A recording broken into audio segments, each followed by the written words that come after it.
ఐదేళ్లు కదా. ఇప్పుడు ఈ కాంగ్రెస్ ఇక దోసాల కంటే ఎక్కువేం ఉండదు. దోసాల తర్వాత ఎప్పుడు ఎలక్షన్ వచ్చినా మళ్ళా గులాబీ జెండా ఎగురుతుంది, కేసీఆర్ గారు ముఖ్యమంత్రి అవుతాడు.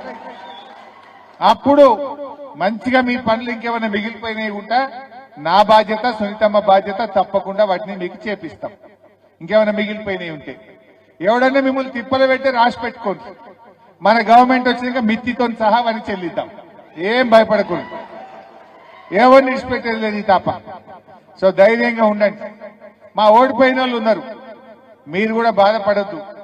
మొన్న నేను చూసింటి మా సిద్దిపేటల కొన్ని కాన్స్టిట్యున్సీలో చూసింటి. ఈ తాప ఎవరు గెలిచిందే బాగా అంటే పోయిన తాప ఓడిపోయిన వాళ్ళు ఈ తాప గెలిచింది.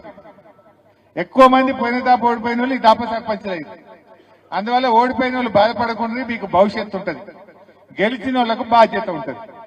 మీకు భవిష్యత్తు ఉంది, మీకు బాధ్యత ఉంది. అందువల్ల ఎవ్వరు కూడా నారాజు కాకండి. ఓడిపోయిన తమ్ముళ్ళు కూడా బీఆర్ఎస్ పార్టీకి, సునీతా లక్ష్మారెడ్డి గారికి మీరే సర్పంచులు, మీరే మాకు నాయకులు. మీ గౌరవం ఎప్పుడూ ఉంటది. ఏ పనున్నా తప్పకుండా మీకు చేసి పెట్టాల్సి సునీతమ్మ గారు చేస్తారు. మేమందరం కూడా మీకు అండగా ఉంటాం. సో ఈరోజు చాలా విషయాలు ఉన్నాయి. కాంగ్రెస్ ప్రభుత్వం వచ్చినాక ఏది కూడా సరిగా జరుగుతున్న పరిస్థితి లేదు. ఏం జరుగుతుంది మీకు తెలుసు కదా. ఏది చూసినా సగం సగం ఆగమాగం. ఇప్పుడు మొన్నటిదాకా రైతు బంధు 15,000 ఇస్తా అన్నాడు, ఇచ్చిండా?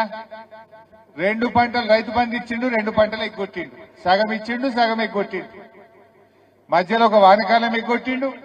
మొన్న యాసంగిలో 2 ఎకరాలకు ఇచ్చి మిగతా వాళ్ళందరికీ ఎగ్గొట్టిండు. అంటే రైతు బంధు సగం సగం. బోనస్ పోయిన వానకాలం ఇచ్చిండు, పోయిన యాసంగి ఎగ్గొట్టిండా లేదా? ఇప్పుడు దాని గురించి మాట్లాడతలేడుగా.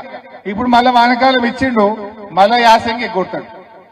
అంటే బోనస్ బోగస్, సగం సగం. బోనస్ చూస్తే సగం సగం, రైతు బంధు చూస్తే సగం సగం, బతుకమ్మ చీరలు చూస్తే 2 చీరలు రావాలి, వచ్చింది ఒక్కటి. ఆ ఒక్కటి ఎవరికి వచ్చింది?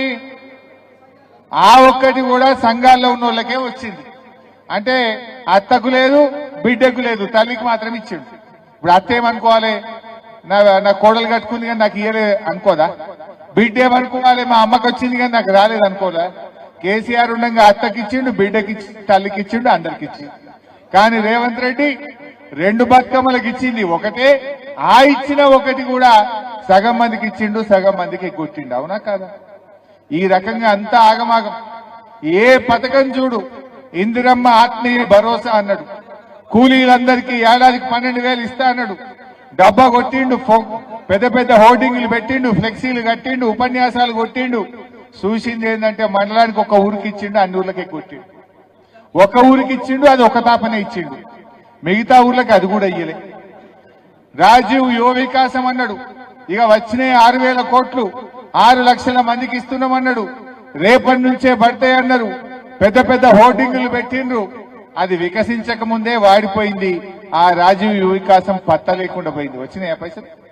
రాజీవ్ వికాసం యువతకు ఉద్యోగాలు లేవు, నోటిఫికేషన్లు లేవు, కనీసం రాజీవ్ యువ వికాసం కూడా వచ్చింది లేదు. అందరినీ మోసం చేసుకుంటూ పోతా ఉన్నారు. ఏ పాత ఉన్నాయి కూడా వస్తలేవు. ఇలా ఉన్న పథకాలు కేసీఆర్ కిట్ బంధు, బతుకమ్మ చీరలు బంధు, న్యూట్రిషన్ కిట్ బంధు, గొర్రెల పంపిణీ పథకం బంధు, దళిత బంధు బంధు, ఎస్సీ కార్పొరేషన్, బీసీ కార్పొరేషన్ మూలకే పడ్డది. ఇక కళ్యాణ లక్ష్మి తులం బంగారం అన్నారు. అప్పుడు ఏమన్నారు? ఇక జర పెళ్లిళ్ళు ఆపుకోండి, ఇక వస్తుంది ఇందిరమ్మ రాజ్యం, పెళ్లిళ్ళు ఆపుకోండి, మేము వచ్చినాక పెళ్లి చేస్తే కేసీఆర్ ఇచ్చిన 1,00,000 వస్తాయి, తులం బంగారం వస్తుంది అన్నారు. బంగారం అయితే రాలే కానీ ధర మాత్రం 1,40,000 అయింది. తులం అయిందా లేదా? ధర మాత్రం పెరిగింది, ఇచ్చే తులం మాత్రం రాలే.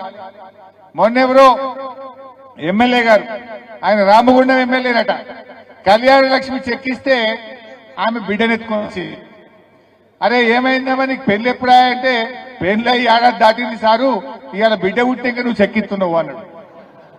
అంటే ఏడికి వచ్చింది కళ్యాణ లక్ష్మి? కేసీఆర్ ఉండగానేమో లగ్గానికి ఇచ్చిండు, వీళ్ళేమో 21 దినానికి ఇస్తురు, పిల్ల పుట్టినానికి ఇస్తురు. గట్ల అయిపోయింది.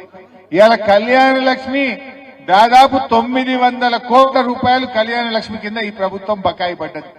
ఆ ఇచ్చే 1,00,000 రూపాయల చెక్కులు కూడా ఇవాళ సకాలంలో రానటువంటి పరిస్థితి ఏర్పడ్డది.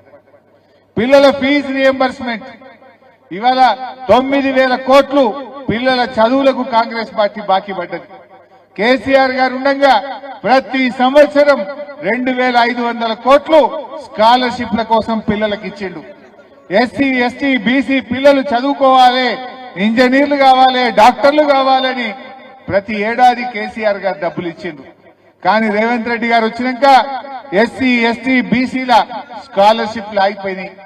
పిల్లల చదువులు ఆగమైతా ఉన్నాయి. ఆ పిల్లల చదువులకు కూడా ఈరోజు సాయం చేస్తలేరు. తండాలు బాగుంటాయి. మా నర్సాపూర్లో మా సునీతమ్మ కష్టపడి కేసీఆర్ గారి దగ్గరకు వచ్చి మీ తండాలన్నీ గ్రామ పంచాయతీలు చేసినాం. ఇలా మీరు సర్పంచులు అయిందంటే కేసీఆర్ గారి వల్ల ఈ తండాలకు ఇలా మీరు సర్పంచులు అయింది.